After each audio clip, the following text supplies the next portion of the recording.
So, good afternoon, everybody. I have the interesting task of actually introducing myself, um, which is interesting. So now I have to try and do this and figure out. Um, it's very eerie that you actually can't see anything. It's one thing to be able to see the dashboard, but I can't even see that at the moment. So I'm going to talk to you this afternoon about strategically sustainable supply chains. So when I thought about this topic, and we heard Liesel earlier talking about how dire the situation is, and that it's rapidly changing. I was looking into some information. I kind of digressed a little bit, and I ended up specifically looking at one particular industry, and that's what I'm going to talk with you about this afternoon. So we know that the planet's resources are under threat, and we know that what we want and need has put the planet's resources under incredible pressure. And we need to bring in sustainable supply chains now more than ever before, because we really are running out of resources, and this is not something that anybody can take lightly. And Liesel displayed that in her presentation. It was very visual, and it was actually terrifying. Just that the part of the land that kind of broke off and floated out into the ocean. I mean, you just can't imagine that happening, and that's what's going on around the world. So sustainability is about the process that we put in place to meet the current needs that we have, but by preserving the planet and protecting our environment without creating too much damage or causing more damage than we've already done. So companies have, in recent years, pledged to create and maintain sustainable supply chains. They realize the importance of protecting the environment, even if there may be trade-offs between profitability and sustainability. And that's really important, because let's be honest, companies are all about the bottom line, the profits. When they are balancing and trading off one for the other, that's a really important commitment to sustainability and to the benefit of the planet. And the rest of us, because at the end of the day, we all have to live here, our children and their children's children. And if the planet is literally falling apart, there will be no more place for us to live. So this is really important, and you've got to take your hats off to these organizations. So while we're sitting here, give some thought to businesses that speak about sustainability elements that they have in their business, or that they're driving the initiative, because I'm sure there are a number of them that pop into your head. We talked about a little bit of the elements to sustainability in Liesel's presentation, them being economical, social, and environmental. So I'm not going to go back over that again. So I'm going to talk to you about fashion retail, and yes, it should not be told out in bold and open places, because it's a terrible industry. It really is. But we're going to talk a little bit more about that, and you'll understand why we say it's a terrible industry. So we talk about fast fashion, and it's become its own beast. So the problem with the generation of now, not me so much because I'm older, but consumers have got used to getting what they want when they want it, instant gratification. So if they see somebody out in the shopping center, they've got an outfit on, they kind of get an idea of where it's from, they can order that or get that almost instantaneously. And we've taken that for granted, especially the younger generation. They're used to it. I have a teenage son. He sees something, he's online, he orders it, and within a day or two, he's got what he wanted. So the fast fashion industry is a $2.4 trillion industry that employs 86 million people around the world. Now, to try and get your head around $2.4 trillion. That's a massive number. And that's why fast fashion industry is important, because it makes money and employs a massive amount of people. But between the years 1975 and 2018, the global textile production per capita increased from 5.9 kilos to 13 kilos per year. That's more than double.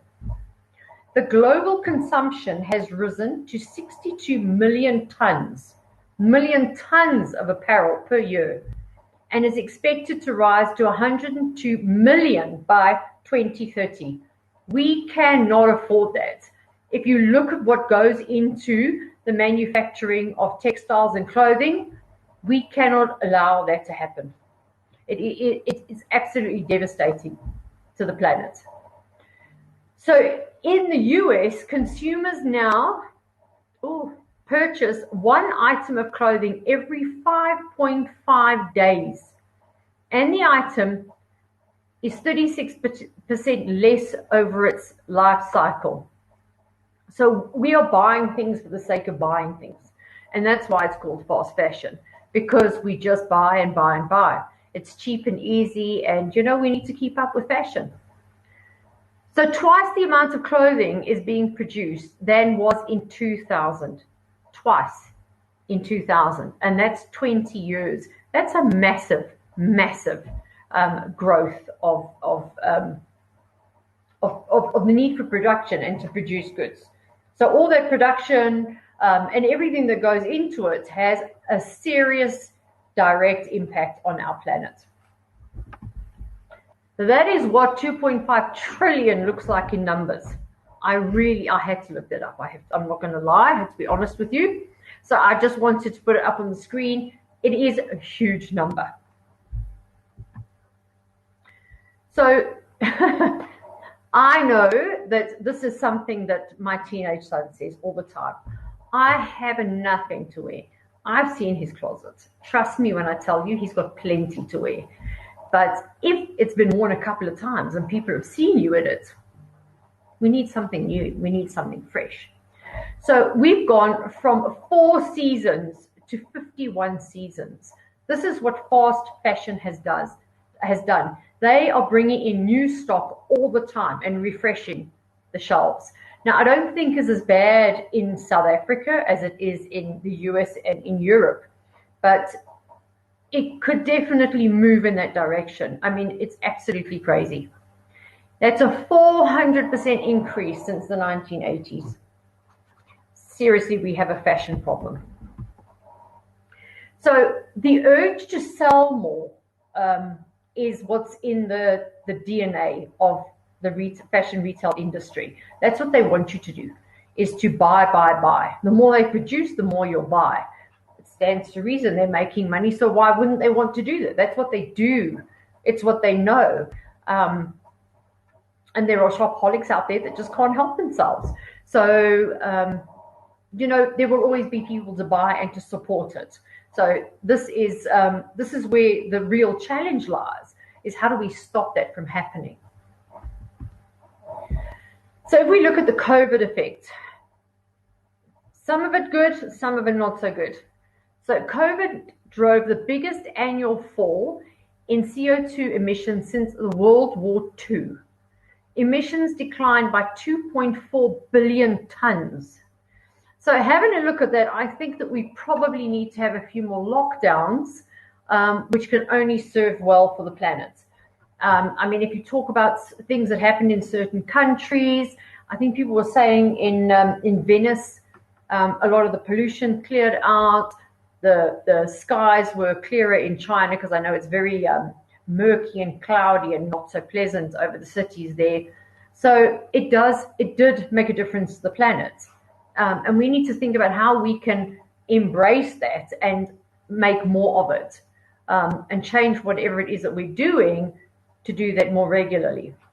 But the pandemic has disrupted the implementation towards many of the sustainable development goals, and in some cases has put us back decades in terms of progress the fashion industry's made in their sustainability objectives. So instead of going forward, we've gone a few steps back, which is also puts us in a very difficult situation. So, you win some, you lose some. I guess it's just the name of the game. You can't get a win with everything. So I don't know how many of you know what Earth Overshoot Day. Now, this is a really, really important, and this is something that you really need to think about, and you should follow this so you know what's happening and when it's happening. So it is the calculated date when humanity's resource intake exceeds the Earth's capacity to generate the resources for that year. It is the point that we basically go into debt with the planet. Now, how do you do that? It's not like a bank overdraft where you can just go in and run into an overdraft and owe the bank money. You can't. It doesn't work that way. So the scary part is that by the 29th of July this year, we had already used up the Earth's resources for this year. And we said, how many months to go? That's just after the middle of the year. So we are constantly developing a deficit in what we should be taking from the planet, and we are not giving back regularly all the time. So just think about that. Think about, we are in debt to the planet, and how do we correct that? Can we correct it? So just some interesting things about the fast fashion textile industry. The environmental impact of textiles, 10% of global greenhouse gas emissions are caused by clothing and footwear production. 10%. This is more than all international flights and maritime shipping combined. I mean, you try to get your head around that. All international flights and maritime shipping combined. That is massive. That is huge. If you think about, I don't know if you've ever looked at one of those maps where they've got all the planes that are flying in real time, and you can see where they are, where they're moving. Just take one look at that, and then you can see how many planes there are flying across the world. That figure is staggering. So it also gives off 0.5 million tons of microfibers from washing synthetics are released in the ocean every year. So we are poisoning the ocean on top of everything else. And 35% of primary microplastics released into the environment. Those microplastics, or those small little pieces of plastics that seem to be everywhere. And the poor fish and the fish and the crabs and whatever else is living in the ocean, they're all eating that. They are all ingesting all of that. That's what's happening. So we are literally killing everything just because we want more clothing. So I mean, it's just bizarre when you put it like that. So fashion is the second most polluting industry in the world.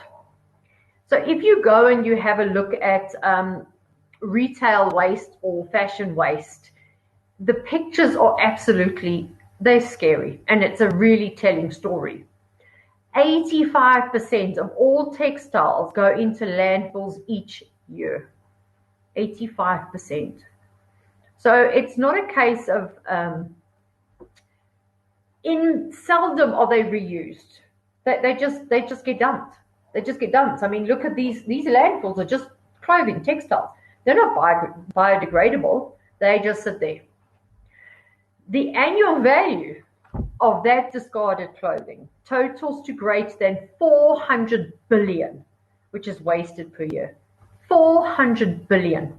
Imagine what we could do with $400 billion a year if it wasn't being wasted on clothing. I mean, there are people starving across the world. There is medical care needed, and we are wasting money like this on clothing and fashion. So I refer to this as cheap and nasty. It's probably not a really good statement, but if you look at this and what we're doing to the planet, it really is. So the fabrics in the cheap garments that are made, and those are the quick fashion pieces. When you're running to the store and think, oh, I just need this top, not that expensive. In fact, I'll have 5 of them. Those are the clothing items that we're talking about. They are derived from oil and petroleum production. You can't imagine that that's a really good thing to be walking around wearing something that's made from that. And the synthetic particles don't biodegrade. When they're dumped into the landfill, it's toxic. And that toxicity ends up in our water sources. So not only are we poisoning all the sea, the fish, the animals, we're poisoning ourselves at the same time. It's a never-ending story of, no matter which way you look at it, it's not good. There's nothing good that comes out of us being fashion conscious. Simply by washing our clothes, it releases 500 tons of microfibers into the ocean each year, which is the same as 50 billion plastic bottles.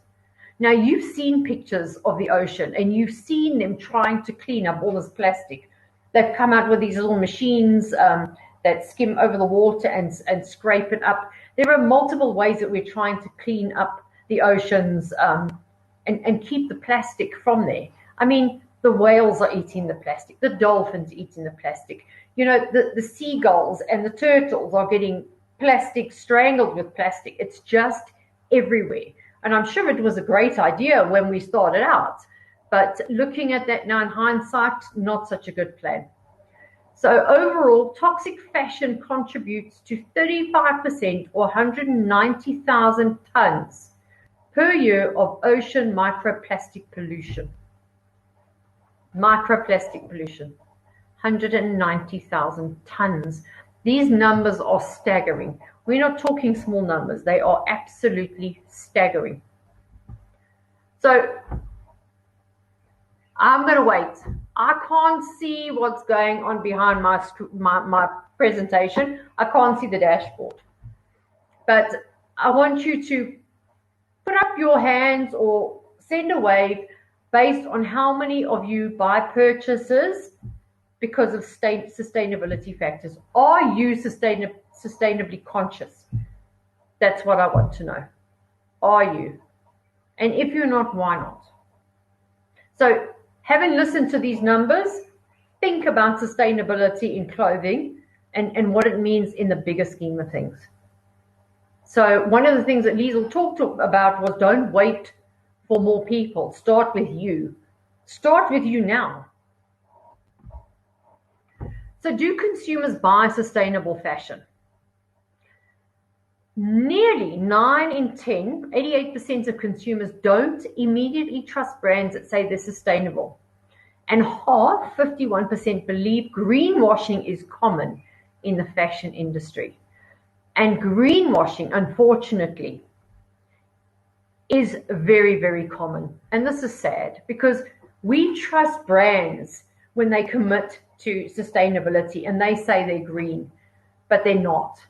They're telling us something that really isn't true, and they're taking money from you for those lies. It's not fair to the consumer, and it's certainly not fair to the planet. So how do you know when they're telling the truth and when they're not? So 55% of people want clothing brands to help them understand how their products are more sustainable than alternatives. So be upfront. Tell us what's the difference and how can we be sure that your products are sustainable? How do we do that? How do we get that transparency? We don't want to be lied to. I mean, I'm not a big shopper, I'll be honest with you. It's not something I enjoy. I'm one of those practical people, probably boring, that I don't understand why you need to have 10 pairs of black pants or why you need to have 5 red tops. For me, it's, less is more. I'm a practical person. It just is how it is. My teenage son, on the other hand, is not so much. So my shopping in terms of food, for example, is the sustainable option, and I will try and do that where I can. But clothing, You try to do it, but again, you don't know if you're really doing the right thing. So as a consumer, what is it that you can do? And this is important because you need to start somewhere. So where you can, research the fashion retailer and find out how the products were made before you buy them. As well as buying used clothing on shopping apps or in thrift stores. Now, there's a lot of that happening in Europe and the US at the moment. A lot of these stores are opening where they're selling second-hand goods. They're being recycled. You can buy them online. Not only are they cheaper and more cost-effective, but you're doing the right thing by the planet. Look for a company that is contributing to a better world. It's part of a brand identity and a story they'll tell you. So if they really are behind it, everything they do will be about sustainability, and they will really get behind it. So those are the things that you need to find out, and you need to dig deep, because this greenwashing is a real thing. So on the surface, it all looks good, but if you dig a little bit deeper, it's really not what you want to hear about.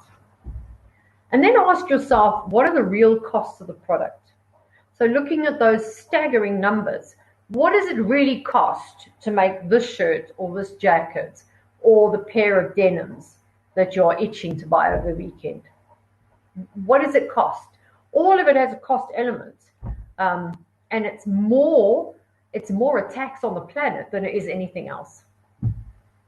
Expect and demand an emphasis on sustainability from fashion brands. And circular business models won't be an option moving forward, especially in the fast fashion. They are going to have to adopt the circular business model. They cannot continue to do what they're doing in this fashion and expect us to save our planet or to make the planet a better place to live. So where do we go from here? The fashion industry is going to have to reinvent itself, and they need to create things that get consumers excited without producing the same old 51 seasons, and so people can buy clothes every 5 days. So what is it that they're going to do that appeals to us as a consumer and will keep us spending money, but money that's not going to be contributing to damaging our planet? Sustainable fashion is going to be our only option. The fashion manufacturers, suppliers, brands, and retailers must all do their part to address the changes required. So, what are they going to be doing to make sure sustainability is what they're practicing and not just what they're preaching? So, when we talk about sustainability, we're not only talking about things that harm the planet, we're also talking about things like modern day slavery and how it impacts the people behind the fashion. So there are horror stories about children working in sweatshops and children working 12 to 15 hours a day, young children, and how badly they're treated, and the conditions in which they are required to work. That is real. That's not things that you just hear about. That is really happening. And how does an organization distance themselves from that type of activity? So sustainability is not just about what we're doing to the planet, it's also what we're doing to the people. And we need to protect those people, because you certainly wouldn't want, your little brother or sister to be subjected to any of those types of conditions. So, it's got far-reaching consequences. Transparency isn't negotiable. We want to know where it comes from and how it got here. What is behind it? Every item of clothing should have a little story. And hopefully, as we move more into the blockchain and things like that, we'll be able to see that. There'll be a transparency, there'll be a log that we can see where it happens. I mean, there are things now like there's a company called BanQ, and they talk about the mama farmer, and they're able to track the vegetables that she harvests from her farm to where it ends up in the money that's due for payment. The same thing is true here. We need to be seeing that. Innovation, creativity, adaptability, and new thinking for our new world. Now, we've spoken about this, Melissa spoke previously about humans being responsible for the innovation and creativity and the machines doing the back-end work. That's exactly what we need to see here in the fashion industry. We need innovation, creativity, and change. How are they going to do that? And they need to adapt to change consumer behavior, because eventually consumers are just going to say, we're not doing it anymore. We stop halving the budget for clothing. We're going to have to find somewhere else to spend our money. Where does fast fashion go from here? What are they going to do? So there needs to be big changes. So if we look, and this image here depicts fast fashion in pink and secondhand in the green. Sorry, and I am a little bit colorblind, so I'm sure it's green. It could be blue to you.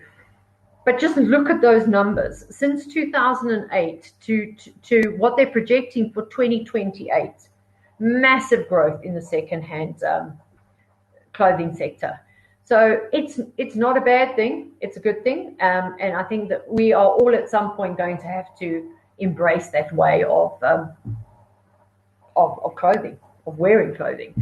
So we should be looking at the 5 R's: reduce, reuse, recycle, reinvent, and repair should be considered to attain sustainability.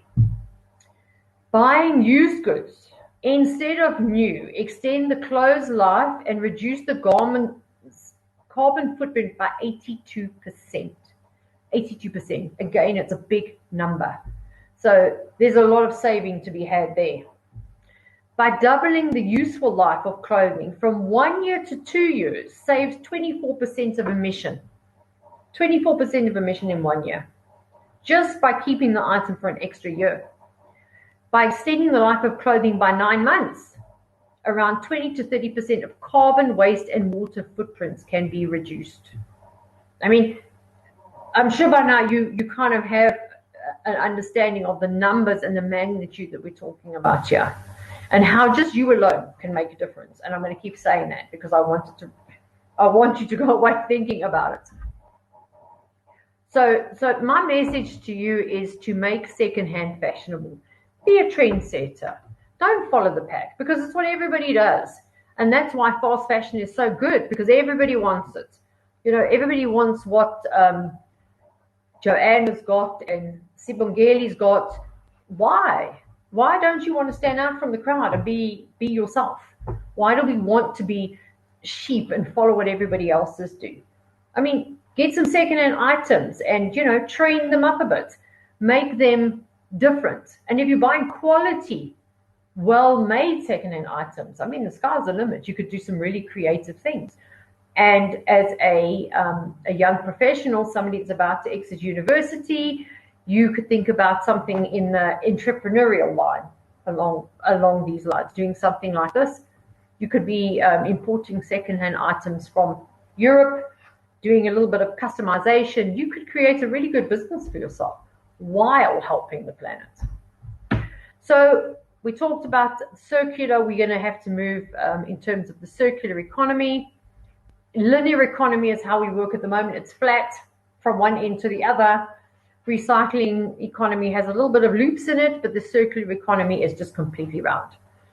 So the question is, are our current fast fashions going to be able to adapt to a circular economy, or are there going to be new players that come out and they're just born as circular? It's going to be interesting to watch and see what happens in this space, but I don't think that we can get away from circular now. So our current model, and this is with anything, not just clothing, is take, make, waste. It's what all we do is we take from the earth, we don't give anything back, and we just waste it all. I mean, it's really simple if you think about it. So that type of model is no longer fit for purpose. Not only that, it's not fit for the planet. The current model is inefficient and harmful to the environment. Just thinking back to Liesel's presentation and the visuals that she had there. But we are driving this crisis. We, the consumers, are responsible for this because we want all the time. It's not a case of need. You need food, you need certain things, but it's the want that becomes the problem. That's escalating the problem that we have now.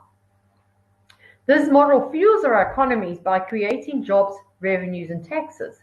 So that's a bit of a problem. So we have to find a way to make sure that when we change our model, we need to do it in a way that we secure the economy and that people can earn salaries, and that's not compromised. And only 10% of the economy is circular. So Liesel alluded during her presentation that it was a relatively new concept. So many organizations are making good inroads in this. They've adopted it, but it's picking up at a slow pace. It's nowhere near where it should be. And obviously we're seeing a lot more of that in the US and Europe, because generally they're faster adopters than what we are. But we need to, and government needs to take a stand in this, and they need to start putting things in place and say, listen, you need to be doing this. If you don't, you're going to be penalized. I mean, I know we've got lots of other problems, but we're going to have more problems if we really don't have a planet to live on. So I think somehow we need to make a bit of a, what do they say, a trade-off somewhere here. So the circular economy is a model of production and consumption which involves sharing, leasing, reusing, repairing, refurbishing, and recycling existing materials and products as long as it's possible. This way, the life of the product is extended. So you think about your cell phone. Now it's the norm. You have a cell phone, you have it over 2 years, you have a contract. At the end of the 2 years, what do? You go get a new phone. Why not? Because you have to have the latest iPhone. My friends have got it, I need to have it. It's the same thing like anything. A kettle. My kettle packed up yesterday. I haven't even had this kettle for 2 years. Can I fix it? No. How am I going to fix it? I mean, am I going to pay somebody to fix it? It's going to be cheaper to buy a new kettle. So the products are not made to last. They are made for short periods so that they can pack up and the products can be replaced. That's how the money's made. Again, the model just doesn't work. We need to change the way we do things. So what are the barriers to a circular economy? Meeting consumers' expectations for convenience. We are in the I want it now, instant gratification world at the moment. Click of the fingers, I want it. If I order this online now, I kind of expect it to be delivered by tomorrow. So we need to change the way that we see things and we want things done. Government regulations can also create waste. Sometimes they work opposing what it is that we're trying to do in terms of eliminating waste and things like that. So that also doesn't support, while they should be putting things in place to support it, in many cases it works against us. The lack of proper waste infrastructure. So in Europe they have, simple example, they have dustbins that are for waste. They have different colors for different things. If you don't sort your items according to the dustbin, and the dustbins get emptied on different days, they will not take your dustbin away. So, red could be for plastic, blue's for paper. If you don't have the right stuff in and the bin's not on the right day, it doesn't get taken. You sit with all that waste. We don't have that type of infrastructure, but we have an informal infrastructure. So these chaps that come and they are taking the things out of the dustbin, they are actually helping us by recycling those goods. So if you don't do it now, you should keep them separate so they don't have to go through the dustbin. Put them out so they can take them away. They are helping us with the recycling. And we're actually doing a really good job in terms of the plastic recycling, believe it or not, in South Africa, and it's thanks to them. Recycling technology isn't always good enough. It's something that we have to look at and improve on. And the use of wrong business models. The way that we're doing business is not right in terms of looking after the planet. We're not thinking about that. We're thinking about the bottom line all the time. But again, we've got to see those trade-offs between the profit and the sustainability element. So the key elements of a circular economy. Stretch the lifetime, we've talked about. Put into practice, design for the future, design products that are not going to pack up in 2 years. Use waste as a resource. What can you do with waste? And there are so many innovative projects at the moment. I mean, you're seeing people that are making bags out of recycled plastic.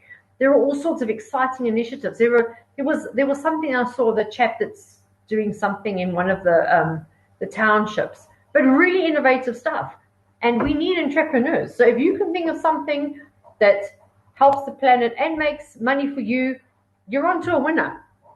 Digital technology. We've just listened to Melissa talking about the value of digital technology. We need to embrace it and make it work for us and help us to reach our sustainability goals. Rethink the business model, strengthen advanced knowledge. It's all about skills, learning to do things differently. Team up to create joint value. You know, moving forward, we need to be more collaborative and we need to invest in partnerships because we're going to need that to survive in the future. We talked about, had a meeting during the week where one of the big food retail organizations was talking about when we were in COVID and the chaos and the struggle that they were going through. And they stood together because they didn't want to see one or the other fail or fall. And that's what we need to do. So yes, they're competitors, but at the same time, you don't want to see them fail because it affects everybody. It affects the economy. So that type of collaboration and working together is going to have to become more of a norm. So COVID is accelerating the circular economy. We need to get on board with that and we need to escalate it. We've never had an opportunity such as this for drastic change. Companies have adapted technological advancements during this time because it's kind of like all or nothing. We're in a mess now, we may as well chuck something else into the pot. Let's just do it. And I think we need to there's never a right time to do anything. And if you wait and you wait and wait for the perfect time, it's never going to come. So we need to just embrace it and bring it on board. So we stand at the crossroads. Do we go back to how things were or do we go forward and work on building a green and more resilient world? So let's make this our new normal. Let's take this and go forward and strive for a greener environment. So how can you, as the consumers, live sustainable fashion lifestyles? Because I know we're not going to get you to change your mind. You know, fashion is fashion, clothing is clothing, and it is what it is. But buy less. So before you rush out and go buy something, think less.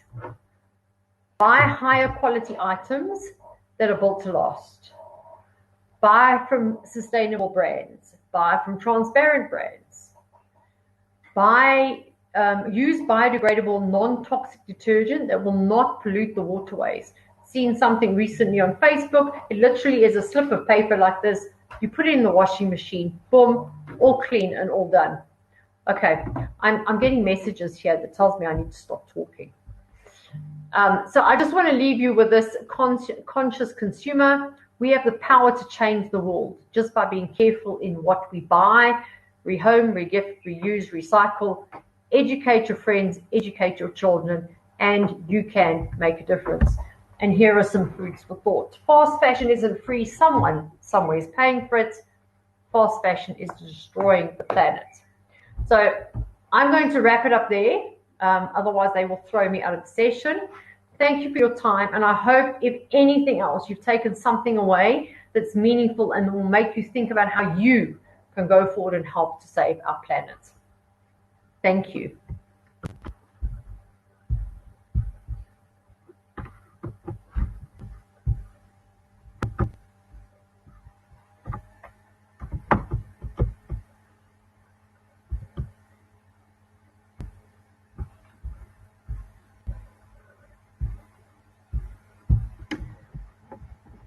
Okay, so here I'm back. I can see everybody. So thank you for listening. It's a little bit eerie when you can't see anything, but I think you're already late for the next session. So bye for now.